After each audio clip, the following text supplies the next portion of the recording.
Karena semua yang mengelola sampah itu mesti sukses itu. Nah, ini BUMDes ini lebih baik kita mengelola sampah juga itu. Salah satu unit usahanya kita mengelola sampah karena potensi yaitu jumlah penduduk yang besar, kemudian jumlah kakaknya itu ada 10.000 lebih, Mbak.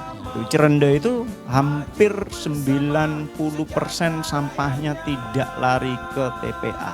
98% itu kita kelola semuanya. Apa ya kami lakukan adalah menjadi suatu gerakan sosial gitu. Bukan menjadi bisnis oriented jadinya. Karena permasalahan sampah ini menjadikan permasalahan bersama. Sebuah pilot project ya untuk PKK Desa Mandiri Budaya di Kelurahan Bangunjiwo. Kita coba untuk nanti kita akan buat sistem pyrolysis ini tadi untuk mengolah yang sudah ada di TPS 3R ini tadi. Love Jogja and you. Wassalamualaikum warahmatullahi wabarakatuh. Stay tuned on 106.1 Geronimo FM. Love Jogja and you. 106.1 Geronimo the Real Sound of Jogja. Assalamualaikum warahmatullahi wabarakatuh. Kaja Boda ketemu lagi di Sidilan, Si Bakul Jajah Desa Milangkori.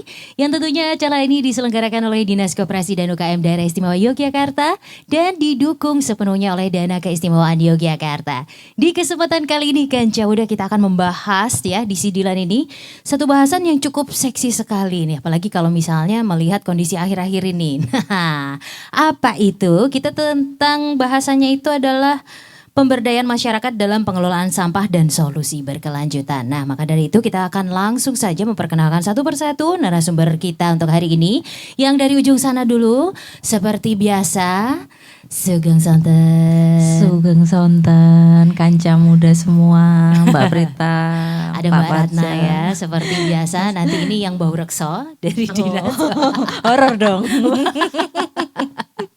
Kemudian ada Bapak Lurah kita dari Bangunjiwo, monggo diperkenalkan Bapak. Sugeng Sonten semuanya. Nama saya Parja STMSI sebagai Lurah Kalurahan Bangunjiwo, Mbak. Oke, saya bocahnya jenengan loh Pak. Saya rumahnya deket sini soalnya. Ditandai Pak, ditandai loh Pak. Waduh, kamu teni Yonan.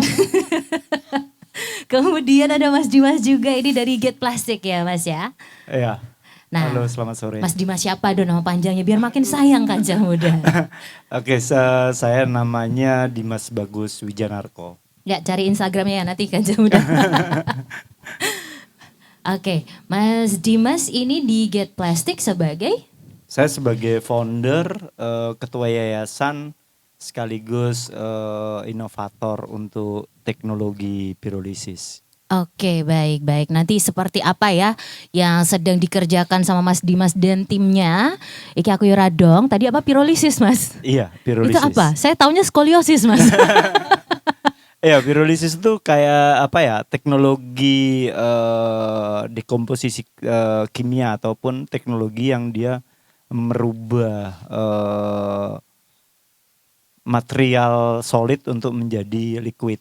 Oh, oke. Sederhananya baik. seperti itu. Kalau secara detail itu panjang, tapi sederhananya kayak destilasi.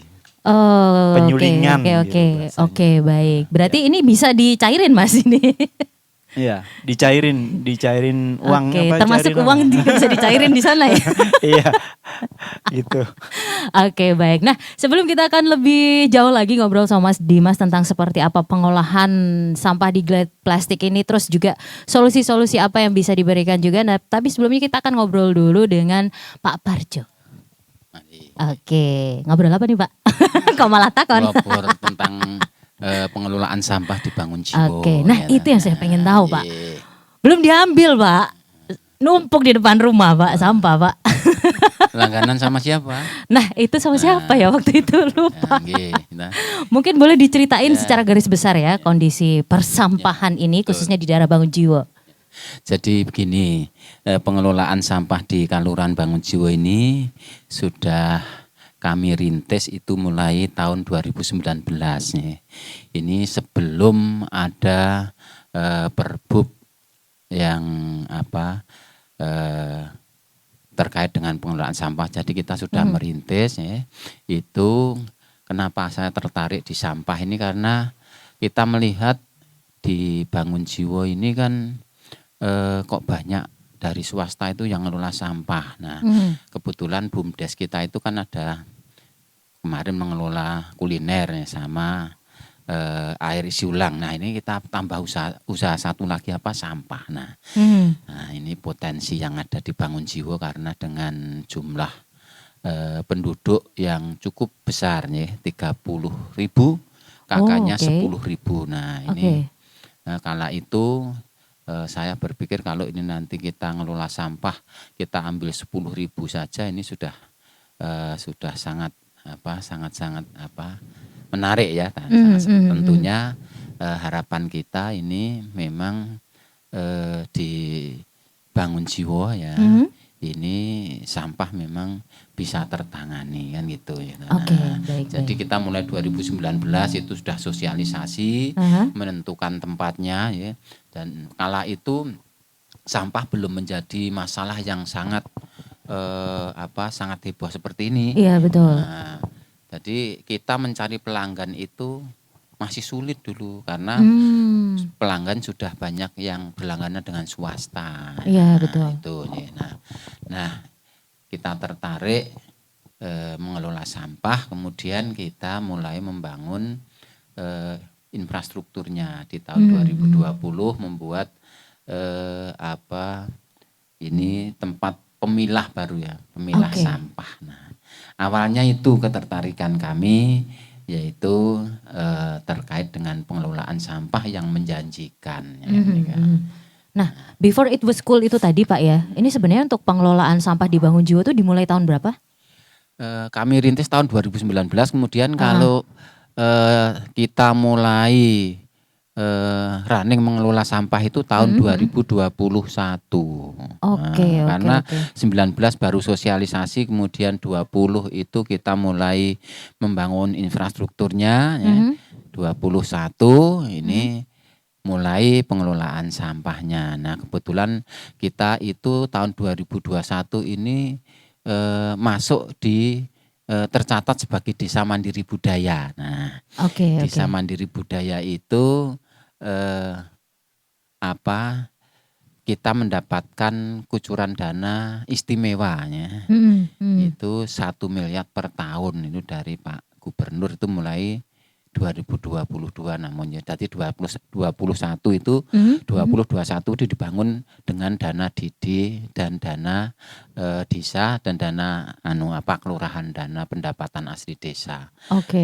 Mulai 22 kita mendapatkan kucuran dana S ya. Ini kebetulan saja ya. Jadi kita sudah merintis pengelolaan sampah untuk pembiayaan masih terbatas. Tahun 2022 kita mendapatkan dana S dan boleh untuk sebagian untuk pengelolaan sampah. Kita alhamdulillah dan kita matur nuwun kepada Bapak Gubernur ya tentunya ya, menikah. Dan kalau boleh tahu nih Pak, untuk sistem yang dibangun sendiri untuk pengelolaan sampah itu seperti apa? Nanti diambil atau nanti masyarakat yang inisiatif sendiri untuk membawa sampahnya? Jadi kita ambil 2 hari sekali. Ya. Di pelanggan itu kita ambil 2 hari sekali, kemudian kita pilah yaitu di TPS 3R kita, namanya Resik Tenan di Paduan Petung ya. Di sana dipilah ya. Jadi yang ada nilai ekonomisnya nanti dijual kembali, kemudian yang tidak bisa yang sampah organik itu kita hancurkan, kita buat sebagai bahan pupuk organik. Ya, berarti yang organik dan juga anorganik ini diolah semua? Diolah semua. Baik. Tapi sih Pak ya, kalau misalnya kita boleh flashback lagi, awalnya tuh kenapa? Apa yang mendasari akhirnya membangun sebuah pengolahan sampah ini? Yang mendasari yaitu ketertarikan saya, ini swasta banyak yang ngelola sampah di Bangun Jiwo. Ada kita kumpulkan itu ada 10 atau 11 gitu. Itu berlangganan di daerah-daerah perumahan itu, karena Bangun Jiwo kan banyak urbannya, yang daerah perumahan itu kan jadi lahannya sempit, tidak mempunyai lahan untuk membuang sampah. Nah, itu sasaran utama kita. Nah, kita tertarik kok sekarang swasta itu pada berbondong-bondong ngelola sampah lah. Kita ikut ikut-ikutan mengelola sampah, tapi belum berpikir kalau sampah akhirnya di tahun 2022, 23 ini menjadi permasalahan yang sangat Betul, jadi heboh sekali ya Pak seperti ya. Dan saya bingungnya adalah orang itu biasanya tertarik sama tanaman hias atau apa, ini sampah ya tertariknya. Tertariknya karena itu, karena kok menjanjikan gitu loh ya. Karena semua yang mengelola sampah itu mesti sukses gitu loh. Nah, ini BUMDes ini lebih baik kita mengelola sampah juga itu loh. Salah satu unit usahanya kita mengelola sampah karena potensi yaitu jumlah penduduk yang besar, kemudian jumlah kakaknya itu ada 10.000 lebih Mbak. Ya, Oke. Berarti yang membuat tertarik itu salah satunya juga adalah dari sisi ekonominya juga. Betul, ya Pak ya. Sisi ekonomi awalnya seperti itu. Ya, awalnya. Oke, kalau tadi sampah organiknya bisa dikonversi menjadi pupuk dan segala macam yang terkait dengan itu gitu kan ya. Lalu kalau yang anorganik ini akan diolah seperti apa Pak? Anorganik ini yang sampah plastik ya. Ini ada nilai ekonomisnya nih kita jual lagi karena kita belum bisa mengolah ya. Pengolahan plastiknya belum bisa, baru kita kumpulkan. Kemudian setelah nanti terkumpul cukup banyak kita jual ke pengepul nanti. Ya. Nah, kalau yang sampah yang memang residu lah ini kita kita bakar. Benar-benar residu ya. Jadi tidak bisa digunakan, kita bakar. Oke, benar-benar residu ini bentuknya seperti apa nih? Mungkin dari Mas Dimas bisa menambahkan juga. Residu itu ada sampah seperti, seperti ada pembalut. Ya, Oke, baik. Itu ya, contohnya seperti itu. Ya, itu kan tidak bisa digunakan lagi. Lah itu kita bakar. Bakar memakai mesin insinerator namanya. Oh, jadi asapnya aman ya Pak ya? Aman ya. Nggak kemana-mana mabul-mabul gitu kan biasanya. Enggak. Kayak asapnya bakul sate itu. Iya, betul. Oke, menarik sekali nih Mas. Kalau dari Mas Dimas nih, ini kan meskipun sudah dipilah ternyata masih ada residu. Nah, ini baiknya seperti apa nih selain dibakar tadi? Kalau dari saya sih gimana ya? Sebenarnya nggak ada, kalau kami nyebutnya bukan sampah ya. Jadi nggak ada yang dibilang sampah. Residu itu sebenarnya karena kita ketidaktahuan kita bagaimana cara mengelola. Sebenarnya semuanya bisa kita olah kayak pampers ataupun tadi ya pembalut ataupun apapun itu yang biasa kita sebut residu, itu sebenarnya ada teknologi yang bisa mengelola itu sebenarnya. Ada namanya hidrotermal, waste to material. Itu ada teman-teman Parompong, ada teman-teman guna olah limbah itu di daerah Bandung, itu mereka udah ngolah pampers, udah ngolah spanduk, ngolah bat rokok, filter rokok itu.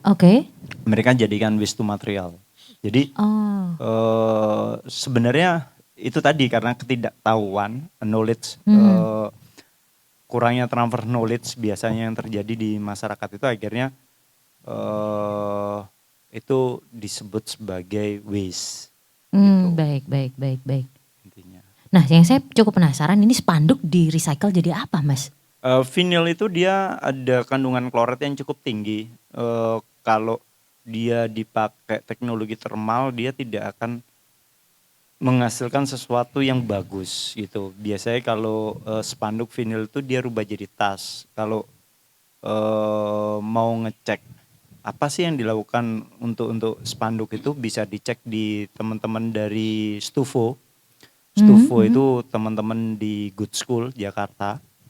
Beliau merubah jadi tas yang benar-benar bagus sekali. Itu mempunyai nilai ekonomi yang bagus sekali. Tapi diolah lagi kan ya Mas, bukannya kayak spanduk pecel lele gitu langsung jadi tas gitu kan enggak ya? Iya, tapi dikasih dicat lagi kayak gitu ya? Dicat, pokoknya diwarnain supaya benar-benar ini mempunyai nilai estetika yang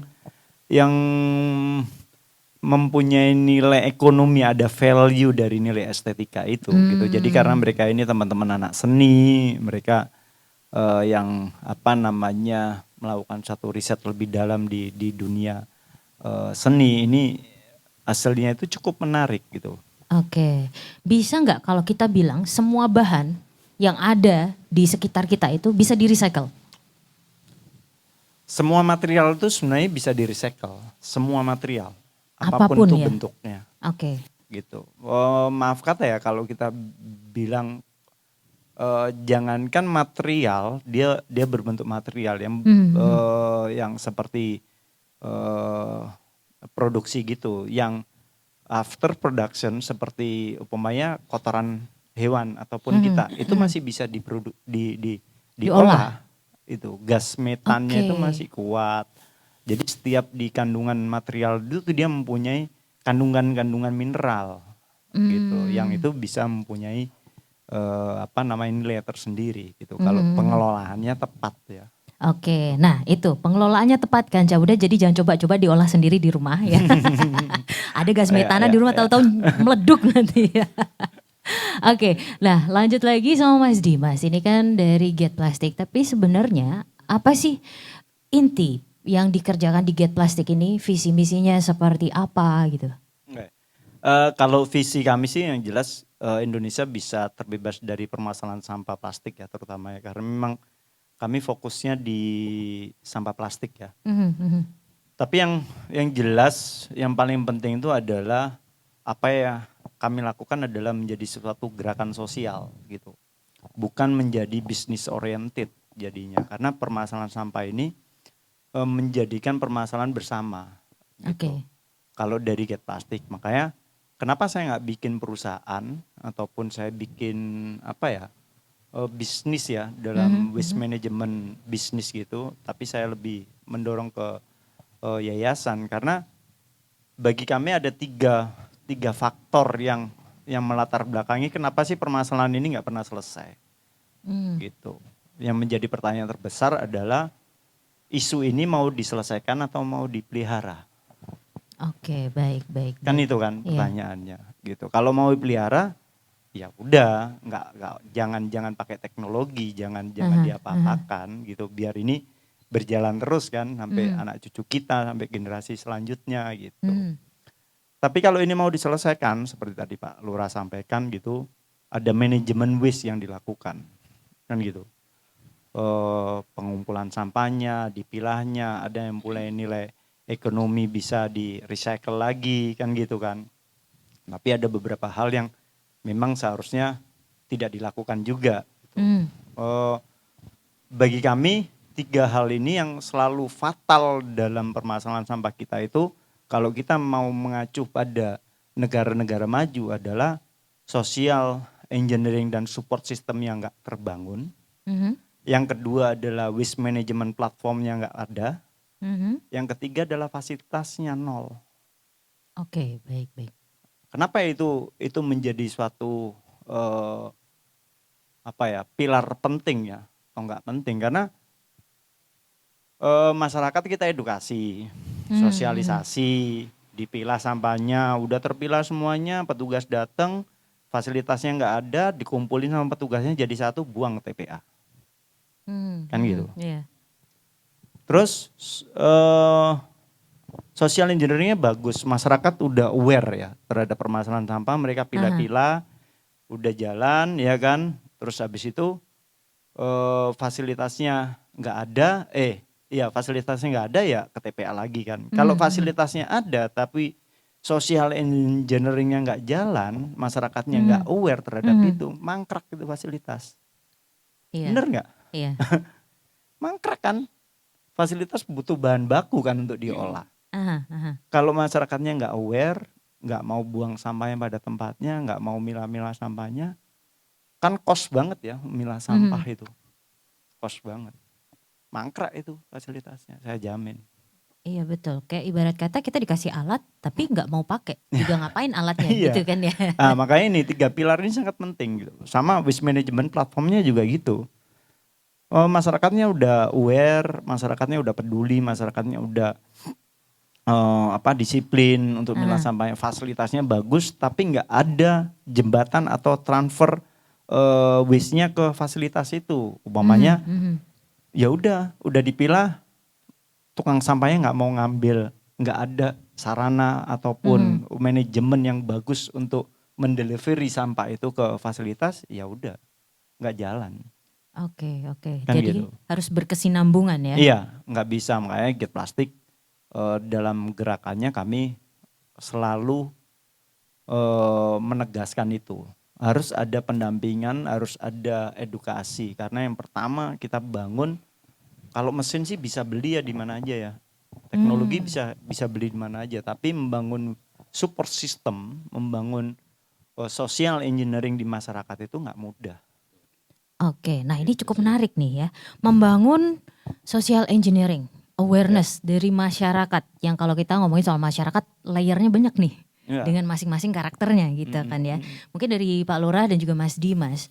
Ini cara yang cukup efektif untuk membangun kesadaran ini tadi seperti apa nih? Khususnya soal sampah dan pengolahannya ini. Saya dulu nih. Boleh, monggo. Oke. Kalau kami yang jelas dalam masyarakat itu pasti ada lokal hero ya. Kita pasti melihat satu sosok nih. Satu sosok yang dia bisa menggerakkan masyarakat itu sendiri gitu. Itu harus ditemukan gitu. Yang kedua adalah yang jelas pemuka agama, pemuka masyarakat atau tokoh masyarakat itu menjadi peran penting gitu. Terus pemerintah, daerah gitu itu menjadi peran penting, dan juga industri-industri yang ada di wilayah itu menjadi penting. Karena kalau kita berbicara tentang social engineering atau support system itu kan menyeluruh ya stakeholdernya ya, gitu. Nggak bisa cuman satu atau tunjuk pemerintah, kelurahan atau desa, nggak bisa gitu. Jadi menyeluruh. Pak Lurahnya udah gembor-gembor, tokoh agamanya nggak gembar-gembor, tokoh masyarakatnya nggak bergerak ya nggak akan jalan gitu. Makanya di support system itu semua stakeholder harus ikut. Nggak bisa cuman satu ini kan satu orang gitu, nggak akan jalan. Oke, baik. Gitu. Kalau dari Bapak mungkin khususnya di daerah Bangun Jiwo ini, Pak. Jadi di Bangun Jiwo ini juga selalu kita sampaikan ya, sosialisasi ya, kita undang tokoh masyarakat, kelompok-kelompok dari ibu-ibu ya. Sampah ini kan identiknya dengan ibu-ibu ya, karena 60% lebih itu sampah itu asalnya dari ibu-ibu dari rumah tangga. Nah ini selalu ada kita undang, kita sampaikan untuk memilahnya, milah sampahnya. Namun juga ternyata nggak gampang ya. Betul Jadi sekali. memilah sampah rumah tangga itu suatu hal yang sangat sulit kelihatannya. Padahal kalau dilakukan sebenarnya mudah itu. Sudah kita berikan ada 3 tempat ya, 3 karung ya. Ini nanti untuk sampah organik, untuk sampah plastik, untuk sampah residu. Namun itu sulit dilakukan juga. Jadi ketika kita ngambil itu masih jadi satu juga itu loh jadi. Nah, makanya terus kita pilah di TPS 3 hari itu. Nah, Oke. Jadi ini benar Mas Dimas, ini sebenarnya ya harus melibatkan semuanya ya, tokoh masyarakat, kemudian tokoh agama ya, pemerintah setempat ya. Ini kerja bareng ya. Namun juga sampai saat ini kalau memilih itu tetap belum bisa berhasil. Oke, mungkin itu juga dikarenakan karena minimnya informasi yang masuk organik itu apa saja, anorganik apa aja, itu kadang-kadang masih minim. Sebenarnya sih kalau masalah knowledge ataupun pengetahuan tentang hal itu sih sebenarnya pada dasarnya itu suatu pengetahuan yang umum ya. Gitu. Tapi sebenarnya ada satu bottleneck yang kita tahu semua, kenapa itu tidak mau dilakukan masyarakat sebenarnya. Masyarakat ini dikasih beban soalnya, distribusi. Itu menjadi bottleneck. Ngapain aku bayar sampah terus aku suruh milah sampah? Kan gitu. Itu menjadi bottleneck. Iya, lebih enak ceplung udah beres. Aku Kita yang di bayar rumah beres. masih suruh-suruh kan gitu kan. Ya aku dong yang berhak nyuruh, aku yang bayar. Kan gitu. Jadi itu yang terjadi di masyarakat gitu. Selama 13 tahun saya di dunia lingkungan ini, saya mempelajari gitu. Skema apa sih? Salah satunya terciptanya program 3 pilar itu dari realita yang terjadi di lapangan, pengalaman kami di lapangan. Bottleneck-nya di situ. Saya kasih satu contoh ketika kami mendampingin salah satu desa di Kampung Cirende itu ada 285, itu sedikit ya. 250 rumah itu sedikit. Cuman dengan demografi yang luar biasa karena dia di perbukitan rumahnya, itu mereka nggak kita tarif. Asalkan mereka punya tanggung jawab untuk milah. Kuncinya di situ. Kalau mereka nggak milah sampahnya, nggak usah diambil. Kan mereka bingung sendiri akhirnya, kayak tadi mbaknya bilang sampah di depan itu Di mbak depan kok numpuk numpuk. nih. Ya, kalau nggak mau milah ya gitu akhirnya. Yang susah siapa, kita kan. Iya, Nah, iya. bottlenecknya ini harus diputus dulu, ya kan?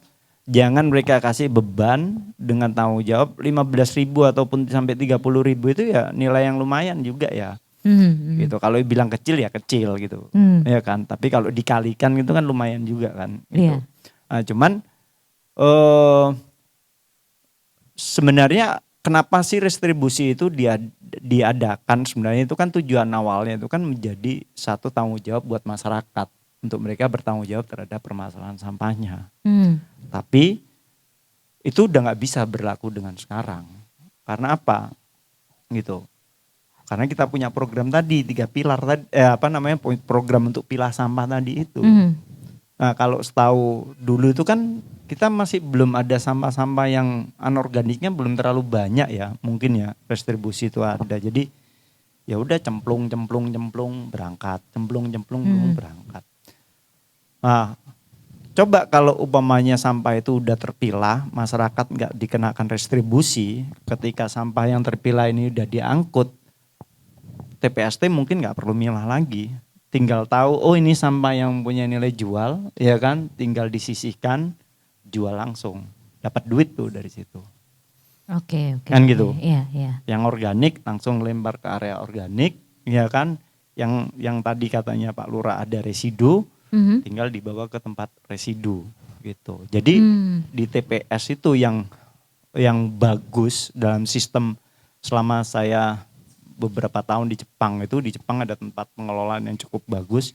Itu dari rumah itu udah terpisah. Bahkan dicuci ya Mas ya, kayak bekas iya, wadah harus susu bersih. dan segala Ya, macam. kalau ada kotoran langsung kena denda. Di Jepang itu didenda sama seperti Cirende. Cirende itu kami sistem seperti itu. Semakin banyak sampah residu ataupun sampah yang nggak bisa diolah yang akhirnya berujung ke TPA, mereka bayar distribusinya harus lebih banyak. Tapi kalau nggak ada sampah yang ke TPA, gratis. Oke. Nah, ini kan akhirnya membangun tanggung jawab ya, Iya. buat masyarakat. Akhirnya masyarakat, ya udah tak pilah nih sampahku nih. Iya. Ya gitu. Jadi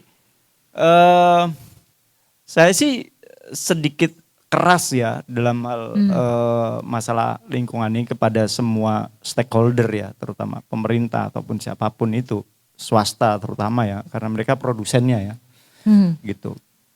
Jangan kalian setelah dibanding keluar cuman foto-foto aja, bener-bener pelajarin tuh sistemnya itu. Jangan terpulang cuman pamer foto, kalau nggak belanja, ya kan capek kan jadinya kita. Ya serius, gitu. Ketika saya ke Hong Kong, ketika saya ke Jepang, ketika saya ke beberapa wilayah itu, benar-benar sistem itu yang kita adopsi dan kita implementasikan. Gitu. Cirende itu hampir 90% sampahnya tidak lari ke TPA. Cuman 8% 98% itu kita kelola semuanya. Oke. Nggak ada satupun, kita nggak punya insenerator Pak. Karena memang kita nggak butuh insenerator sebenarnya sih. Kalau kita memang udah punya teknologi tepat guna gitu. Ya kan, jadi ya hal-hal seperti ini yang sebenarnya yang kita terapkan di beberapa wilayah dampingan kami gitu sih. Oke. Nah kalau dari kita balik lagi Pak Lurah nih ya, untuk pengolahan sampah ini sendiri, nah potensinya tuh seperti apa khususnya di daerah Bangun Jiwo ini? Akan diolah menjadi apa kira-kira Pak? Ya untuk saat ini sampah itu kita baru sampai tadi memilah ya, kemudian untuk menghancurkan yang organiknya, kemudian yang organik ini kita buat untuk pupuk ya, pertanian ya. Kemudian untuk sampah yang berupa sisa-sisa makanan itu kita untuk pakan maggot. Oh, oke, itu baik, ya. baik. Untuk pakan maggot itu kan bisa untuk konsumsi ternak ikan lele dan kemudian unggas. Nah, Oke, ya, baik. Oke, sementara sejauh ini sampai seperti itu ya. Ya, Mungkin seperti bisa itu. nanti ada kolaborasi jadi sesuatu yang lebih lagi ya, Mas ya. betul ya. Oke, baik. Nah, kita geser ke Mbak Ratna nih. Harus gitu. Oke. Mbak, ini nih ya, tadi kan kita udah ngobrolin sampah dan pengelolaannya dengan Pak Parja dan juga Mas Dimas. Nah, ini kalau dari Mbak Ratna sendiri terkait peran serta dari Dinas Koperasi dan UKM Daerah Istimewa Yogyakarta ini untuk pengelolaan sampah itu seperti apa? Ya, sebenarnya kalau peran sertanya itu semacam kayak kebetulan gitu ya, dalam tanda kutip kebetulan gitu, karena kebetulan kami mendampingi pengelolaan ataupun penggunaan dana keistimewaan BKK keistimewaan di Kelurahan Bangun Jiwo. Kemudian Pak Parja ini menyampaikan di proposalnya gitu ya, kegiatan ini untuk apa saja gitu. Memang Dinas Koperasi ini core-nya kan penumbuhan kewirausahaan, tapi ternyata ketika kita menilik di pengolahan sampah itu juga bisa loh kita pakai untuk penumbuhan kewirausahaan. Karena ternyata yang kita nggak boleh nyebut sampah ya Mas Dimas Jati ya. Apa tadi nyebutnya Mas? Barang yang belum dimanfaatkan. Nah, barang-barang yang belum dimanfaatkan secara maksimal mungkin ya, belum dimaksimalkan itu ternyata bisa mempunyai nilai ekonomis. Gitu.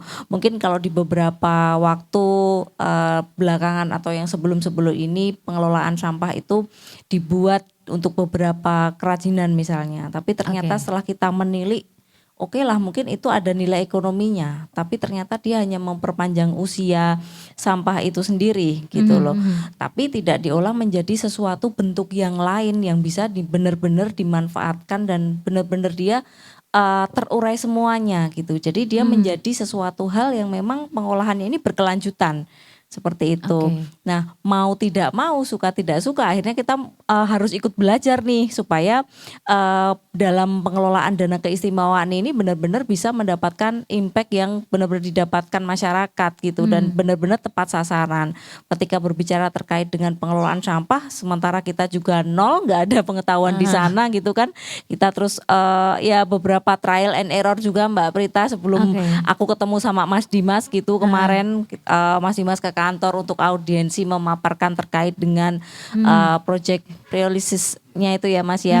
Itu sangat menarik sekali dan saya pengen itu bisa diterapkan di Kelurahan Bangun Jiwo karena memang terakhir kali ke tempat pemilahan sampah itu memang sudah menggunung sekali ya Pak ya. Dan banyak sampah-sampah plastik, styrofoam dan sebagainya yang sebelumnya kita tidak terpikir itu akan bisa diolah, hanya bisa dihancurkan gitu, dimusnahkan gitu ya. Ternyata bisa diolah dan menjadi sesuatu yang dia bisa mempunyai nilai ekonomi. Gitu dan juga bisa digunakan karena tadi kan secara singkatnya adalah preolisis ya. Itu kan pengolahan sampah atau menjadi suatu cairan gitu ya. Nah, itu ternyata bisa dipakai untuk bahan bakar gitu. Ini juga sudah ada risetnya, Mas Dimas sudah memaparkan ke kita terkait dengan residu dan sebagainya gitu, keamanan lingkungannya juga seperti apa, apakah dia akan menimbulkan polusi yang lebih banyak daripada bahan bakar biasa. Ini semuanya sudah dipaparkan dan ya sangat menarik sekali kalau memang dia residunya nol gitu. Sehingga bisa jadi di masa depan kita bisa menggunakan bahan baku dari pengolahan limbah itu sendiri gitu. Yang tidak kita pikirkan sebelumnya, yang kita selalu lihat kalau mungkin Mbak Prita sering jalan-jalan di tempat wisata atau naik gunung atau apa itu kadang dipajang di pinggir jalan itu kalau styrofoam itu harus masa untuk didaur ulangnya itu berapa puluh tahun misalnya. Plastik bekas mie instan itu berapa lama dia terurai segala macam.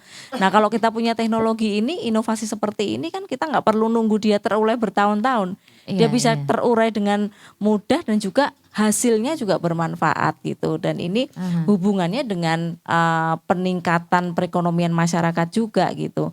Karena ya terus terang kami selaku pembina UMKM sebenarnya ada serba salahnya juga nih gitu ya. Kita kan membina UMKM tentunya tidak terlepas dari kualitas produknya. Salah satunya itu adalah packagingnya. Bagaimana membuat suatu produk ini lebih awet gitu kan, terus lebih aman gitu, menarik gitu ya. Itu juga kita tidak bisa terlepas dari sesuatu yang namanya plastik. Gitu. Betul Nah, sekali. plastik atau styrofoam dan sebagainya gitu ya. Kita kan kadang-kadang kita ini membina UMKM tapi justru kita juga belum bisa berhenti untuk memotong rantai terkait dengan penggunaan plastik ini gitu. Mungkin untuk plastik yang untuk kantong ini mungkin kita bisa kurangi, tapi terkait dengan packaging produk gitu ya. Nah, di situ kita juga tentunya berpikir bagaimana kita juga mempunyai sebuah tanggung jawab ekonomi gitu, melalui kita etika lingkungan juga kita perlu perhatikan gitu. Jadi harapan saya nanti ini bisa menjadi sesuatu hal yang memang sudah bisa berkelanjutan itu tadi. Jadi ketika memang oke lah kita nggak bisa terlepas dari penggunaan plastik, tapi kalau kita tahu bagaimana mengolah plastik ini dengan benar sehingga bisa dimanfaatkan kembali, kenapa tidak gitu. Toh nanti semua juga berakhir untuk masyarakat juga. Mungkin bisa kita gunakan untuk bahan bakar. Mungkin kelurahan punya genset bisa sebagai bahan bakar genset juga ya Mas Dimas ya.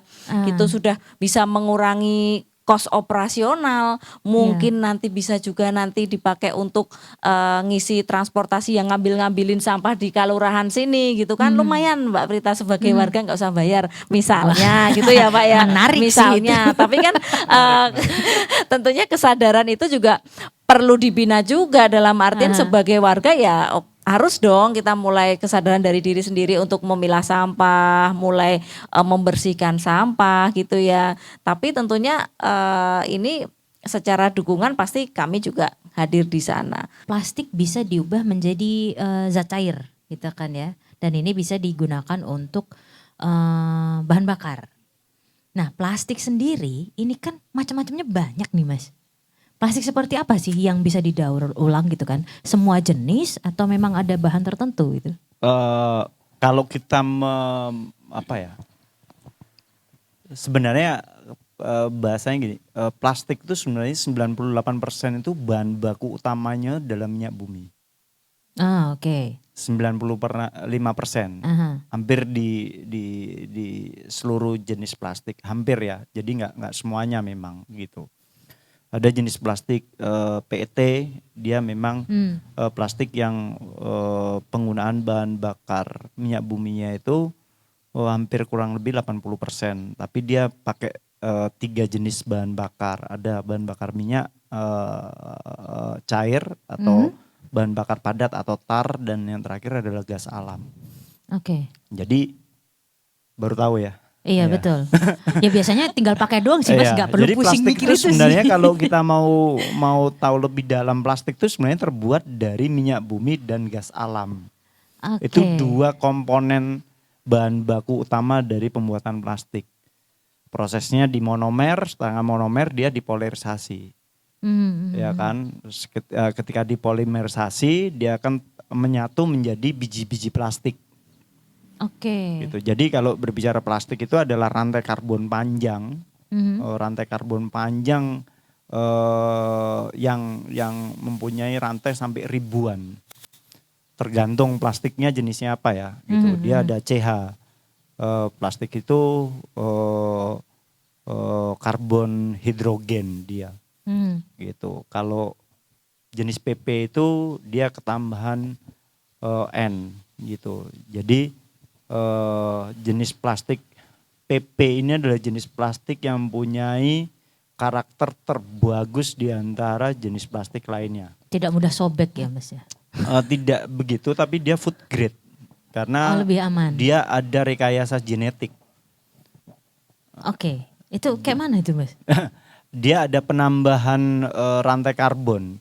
Gitu. Dia mempunyai rantai karbon yang sangat bagus sekali, dan dia ada rekayasa genetik dalam tulang belakangnya dia gitu. Tulang belakang rantai karbonnya itu dia ada proses tersendiri. Pemurniannya itu pada level yang cukup tinggi gitu. Makanya kalau punya box makanan yang, kalau saya boleh nyebut merek nggak? Iya. Tupperware. Ya kan? kalau punya Tupperware di rumah ya, itu Oke. paling terkenal. Betul. Tidak Itu kalau tumpah ya. dikasih barang panas apapun ya, Heeh. sayur atau nasi panas, dia nggak akan berubah bentuk. Oh, Tapi kalau oke. PET botol mineral itu kasih aja air anget ya, jangan panas air anget, udah langsung Meleot. berubah dia. Oke. Itu sih. Jadi Heeh. itu yang menjadi sehingga dia bisa dirubah menjadi minyak karena basic atau dasar bahan baku dari plastik itu adalah minyak bumi. Oke, baik. Kita kembalikan lagi dia ke Oke. asalnya. Oke. Nah, beberapa tahun kemarin sempat booming juga adalah plastik berbahan dasar singkong. Itu beneran dari singkong beneran atau gimana sih, Mas? Ya. Bisa digoreng nggak kira-kira? Sebenarnya cassava bag itu kalau kami nyebutnya cassava bag itu sebenarnya bukan barang baru. Sama halnya dengan pirolisis. Sebenarnya pirolisis ini waste to fuel ini atau plastic to fuel ini bukan barang baru sebenarnya, barang lama udah. Tapi dia diperbarui gitu bahasanya. Sama cassava bag ini udah ditemukan dari tahun 1980-an. Udah lama sekali. Sebelum cassava bag itu dulu ada corn, jagung. Oke. Jadi jagung itu bisa dibikin plastik. Terus akhirnya berubah ke kelapa sawit gitu, palm bag gitu. Jadi mereka bikin plastik itu dari kelapa sawit. Habis itu terus dari tebu, dari macam-macam gitu. Organik pada dasarnya tanaman-tanaman seperti itu semuanya bisa mempunyai kandungan minyak yang dia bisa dirubah menjadi plastik. Plastik ini kan polimerisasi sintetis ya, jadi dia dibentuknya dari proses polimer itu sebenarnya. Oke, jadi tetap bisa dirubah, dikonversi bentuknya ya. Tapi kan pertanyaannya, kalau kita mau pakai cassava bag atau plastik dari singkong, berapa lahan yang mau kita tanemin singkong? Emang lagi mau, ya kebutuhan kita aja, kita tahu dunia ini per day-nya itu memproduksi 2 miliar kantong plastik. Oke. Kebutuhan untuk 1 kilo kantong plastik itu butuh sekitar 1,6 kilo minyak bumi. Berarti kan butuh 1,6 kilo minyak dari singkong ini ya, proses dari singkong ini. Berapa singkong yang dibutuhkan? Emang mau ditanamin singkong semuanya? Gak lagi nanam padi, nanam singkong gitu. Iya, jadi problematika itu kan sebenarnya gini, aku tadi nambahin dari Mbak Ratna ya. Jadi sebenarnya permasalahannya itu kan bukan di plastik ya. Masalah kita itu kan sebenarnya bukan sampah plastik. Sampah plastik itu nggak punya masalah. Jadi jangan disalahkan dia. Plastik itu membantu manusia. Terciptanya plastik karena mengurangi terjadinya deforestasi terhadap hutan. Orang ciptain plastik. Gimana supaya nggak nebang pohon terus untuk bikin packaging, untuk bikin tas macam-macam. Akhirnya terciptalah sintetis ini, kan gitu. Plastik ini bermasalah ketika dia ada di mana-mana, ya nggak? Coba kalau nggak ada di sungai, nggak ada di pinggir jalan, di bawah nggak ada lapisan tanah itu masih ada kadang-kadang. Coba kalau nggak ada di sana, masalah nggak kira-kira sampah ini? Iya nggak masalah sih Ya sebenarnya. nggak jadi sampah akhirnya. Iya Ya, betul. berarti kan Betul. sebenarnya nggak ada permasalahan kalau sampah itu pada tempatnya. Di Jepang ada masalah? Nggak ada masalah karena dia ada pada tempatnya. Kan gitu. Iya, Makanya Jepang sampai detik ini tidak pernah ngebandit plastik. Indonesia Oke. doang nih yang ngebandit plastik. Udah ngebanditnya salah lagi saya bilang. Ngomongnya single use plastik, botol minuman mineral itu adalah single use plastik sebenarnya. Iya. Iya kan?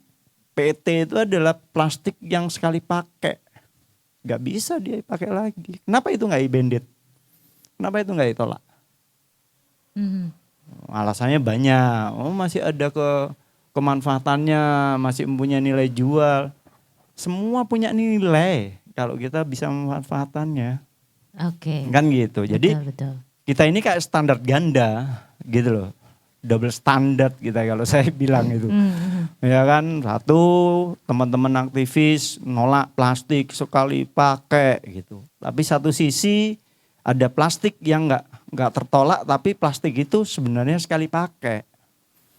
Kan kayak standar ganda gitu. Kayak satu sisi kita nolak, tapi satu sisi ada plastik yang memang benar-benar sekali pakai nggak ditolak. Makanya saya bilang jangan tolak plastik. Plastik nggak salah. Gitu. Bener buat packaging tadi. Kan gitu kan. Buat ini kayak umpamanya tolak saset. Saya kadang-kadang ngelus dada gitu sama teman-teman yang melakukan itu. Makanya ayo kita duduk bareng gitu. Acuan kalian itu adalah negara maju yang notabene secara perekonomian masyarakatnya itu menengah ke atas. Kita perekonomian kita 60% menengah ke bawah, men. Kalau kamu tolak saset, tukang bangunan, tukang becak, kamu paksa untuk beli botolan, besok anaknya nggak makan. Kan gitu. Kenapa akhirnya saset itu diciptakan oleh industri? Karena dia mengcapture ada kebutuhan dari masyarakat kelas bawah. Gitu. Kan gitu. Nah, tinggal bagaimana cari solusinya, teknologinya untuk ngolah saset itu. Kan gitu. Bukan memotong rantai itu.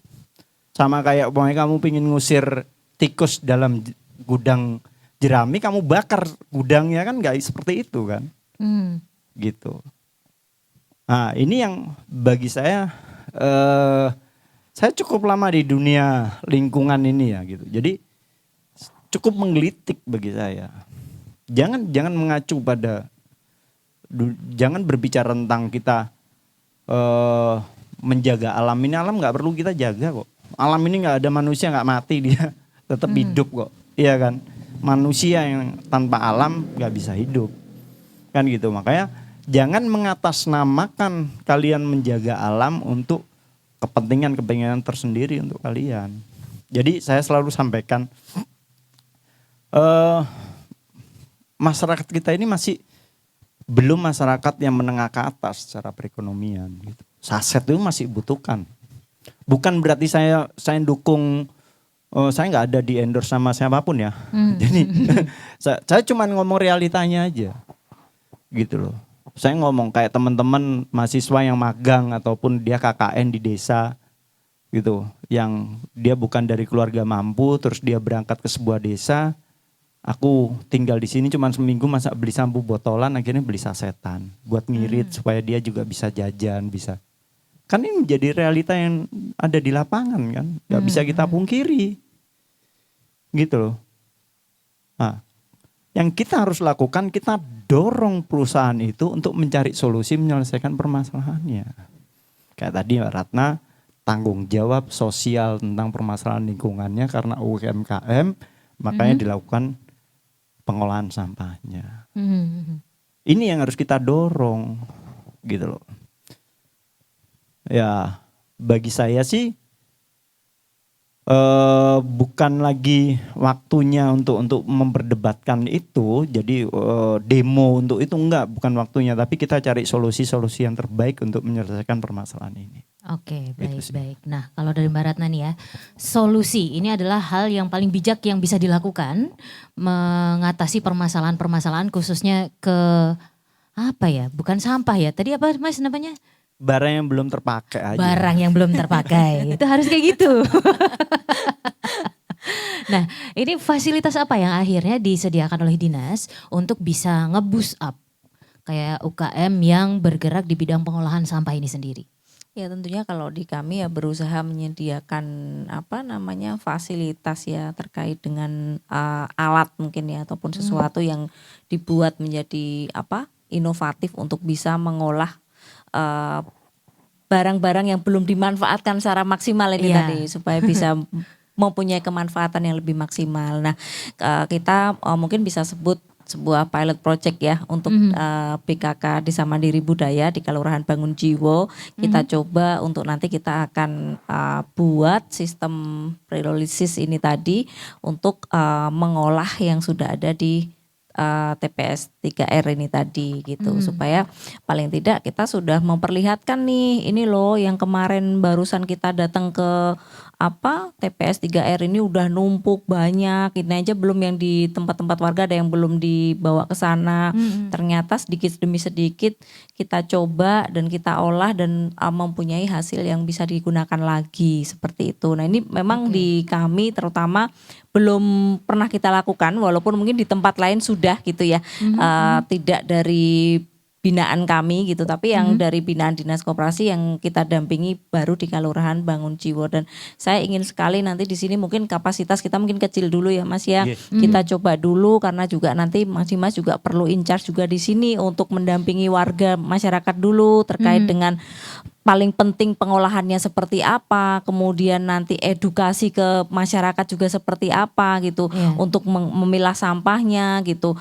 Kan ini sangat menarik sekali ketika kita menggunakan teknologi ini ternyata tidak perlu ini ya Mas ya, sampah plastiknya tidak perlu dibersihkan ya kalau nggak salah, tidak perlu dibersihkan gitu. Jadi ya ini sudah Mbak Prita kalau malas memilah sampah udah mending enggak usah nyuci kan. Cuma ya udah dipilah aja gitu ya gitu kan. Dan ini juga termasuknya memudahkan gitu dalam pengolahan ini gitu. Dan saya pengen sekali dengan adanya ini kita juga secara operasional tidak banyak gitu. Kemarin saya sudah ngobrol dengan Mas Dimas untuk pengolahan ini mungkin kita hanya untuk 50 kg sampah ya Mas ya, kita hanya menggunakan gas melon itu paling 3. Dan kita membutuhkan waktu pengolahan hanya sekitar 6-7 jam. Nah ini kan sangat menarik sekali gitu dan menjanjikan gitu menurut saya. Karena yang namanya green economy ini bukan sesuatu yang murah. Tapi menurut saya ketika dengan adanya seperti ini, loh ini relatif lebih bisa kita jangkau gitu ya untuk dilakukan di skup kelurahan dulu gitu. Mungkin kalau misalnya nanti ini akan menjadi lebih besar, akan grow up gitu ya. Mungkin kita tidak akan seperti itu lagi, tapi at least untuk kita tumbuh dulu, bertumbuh dan starting awal gitu ya untuk memberikan edukasi ke masyarakat. Saya kira ini sudah cukup bagus sekali gitu loh kalau memang bisa jalan. Mungkin kita lihat nanti progres setahun ya Mas ya, karena Mas Dimas kan nanti akan in charge juga di sini, kemudian nanti akan memonitoring juga di per 3 bulan gitu ya Mas ya, sehingga nanti bisa dilihat progresnya seperti apa. Mungkin kita bisa kembangkan lebih besar lagi gitu, karena memang hasil akhirnya ini sudah ada yang menampung juga gitu. Karena di kami juga saya nggak mau kalau cuma ada program menghasilkan sesuatu tapi kemudian mau dikemanakan nih gitu, nggak tahu mau dikemanakan lah buat apa gitu ya. Paling tidak kita harus mencarikan off taker. Atau syukur-syukur memang ini sudah bisa langsung ke end user. Nah ini kan sangat menyenangkan sekali gitu ya. Mungkin itu sih Mbak Prita. Oke baik. Nah selanjutnya kalau dari Pak Parja sendiri, targetnya nih selama program untuk pengolahan sampah ini berlangsung apa nih untuk Kelurahan Bangun Jiwo? Target saya yaitu ini tadi dengan adanya nanti peralatan gate plastik yang dari Mas Dimas tadi ya. Ini sampah di Bangun Jiwo ini memang nanti bisa kita tangani dengan baik dan juga kita memberikan penyadaran kepada masyarakat ya untuk tetap bisa memilah. Jadi ketika nanti plastik itu sudah disendirikan ya, nanti langsung bisa diolah. Ya. Jadi lebih dinamis lagi ya untuk pengolahan sampah ini. Dan yang menggembirakan tadi informasi dari Mas Dimas ini, hasil olahan plastik ini langsung bisa menjadi bahan bakar yang berupa solar sejenis. Nah. Oke baik, saya tadi meng-highlight adalah yang katanya Mbak Ratna gratis itu tadi loh Pak. Ini Mbak. Pak harus Mbak Prita ini harus ditanting dulu Pak. Mau jadi high hero-nya atau enggak gitu. Kalau enggak mau jadi hero ya malas juga ya Pak. Lokal hero-nya ya. Iya lokal hero-nya harus gitu ya. Kalau gratis ya kemungkinan ya agak berat ya Mbak ya. Jadi nanti saya kasih sampah yang banyak Pak nanti. Jadi uji coba dulu nanti alat ini kalau memang bisa maksimal bukannya gratis namun tarifnya bisa berkurang gitu. Nah, jadi kalau dari 50.000 jadi 25.000 kan gitu. Diskon 50%. Karena kita bisa memanfaatkan benar-benar plastik. Ini sekarang yang paling numpuk kan plastik memang gitu. Iya betul Pak. Iya, seperti itu. Selain isi sampahnya yang buat bungkus sampahnya itu juga plastik gitu. Iya, betul. Jadinya. Last but not least nih dari Mas Dimas nih kan akan ada kolaborasi yang menurut saya cukup luar biasa ya untuk mengatasi masalah sampah yang tambah kesini kok belum selesai gitu kan ya. Nah ini untuk khususnya di Bangun Jiwo ini akan seperti apa program-program yang akan disosialisasikan. Terus kemudian tips paling mudah untuk bisa membangun awareness untuk warga ini sendiri mungkin bisa mulai untuk mengolah sampah domestiknya. Program-program apa aja ya yang saya berharap sih Bangun Jiwo bisa menjadi smart village nantinya ya. Bukan hanya menjadi pembangunan perekonomian secara UMKM-nya tapi bisa menjadi smart village. Jadi setiap warga itu nantinya bisa punya barcode. Berapa sih jumlah sampah yang mereka hasilkan setiap harinya itu. Jadi terdata banget, nggak cuman nanti katanya nggak. Kita punya data otentik. Get Plastik itu setiap pendampingan kami itu selalu pasang barcode di setiap rumah. Jadi datanya itu sangat otentik. Okay. Berapa sih jumlah sampah yang dihasilkan. Jadi dari situ kita bisa menganalisa permasalahan, akhirnya bisa mencarikan solusinya kan gitu. Terus apa ya? Kalau dibilang nantinya tips apa aja sebenarnya masyarakat itu nggak butuh apa-apa. Selama kami melakukan pendampingan itu yang kami lakukan adalah perhatian kepada masyarakat. Masyarakat itu cuma butuh itu, diperhatikan aja sih. Jangan ditakut-takutin. Orang kita itu orang bebal, ditakutin malah berani. Serius. Gitu, ditakut-takutin makin berani mereka. Jadi jangan ditakut-takutin tapi lebih diajak aja gitu. Kita lebih memberikan perhatian. Kayak di kampung saya sebut lagi ya kampung ada Cironde itu teman-teman ada Mbak Ina sama Mbak Lulu itu mereka yang setiap minggu tuh sosialisasi ketokin pintu per rumah loh diketokin. Jadi kasih perhatian, ayo Bu dipilah sampahnya gitu. Setelah berjalan 3 bulan udah mereka udah dengan sadar dengan sendirinya mereka udah melakukan. Neng nanti sampahnya yang udah terpilah di depan rumah ya gitu. Kita bikinkan mereka grup WhatsApp ya kan, mereka bikinkan barcode data. Jadi ketika di scan datanya mereka langsung masuk ke WA mereka, datanya apa, berapa sih jumlah tuh. Yang kedua petugasnya, petugas sama SDM-nya ini yang biasanya sangat random ya kalau saya bilang ya, random banget gitu loh kadang-kadang. Nah, ini menjadi kendala dan itu harus perlu diedukasi. Kan kita nggak mau, kita mencoba memanusiakan manusia ya. Jadi edukasi petugasnya supaya mereka mempunyai nilai tersendiri nantinya. Jadi kita coba angkat secara derajat ataupun secara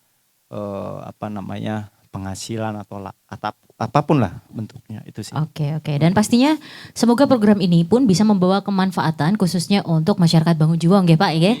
Oke, dan semoga lancar Mas Dimas ya. Amin. Kalau bisa semuanya udah sadar untuk memilah. Termasuk saya sih. Lah saya juga Pak dari Bangun Jiwo masalahnya.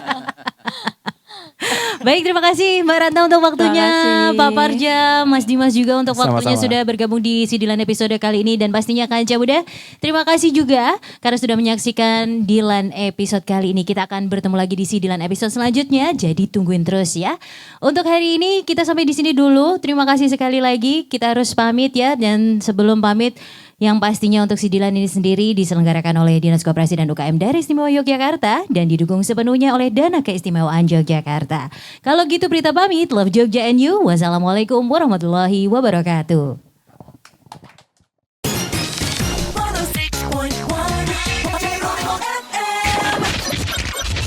The real sound of Jogja, Geronimo FM.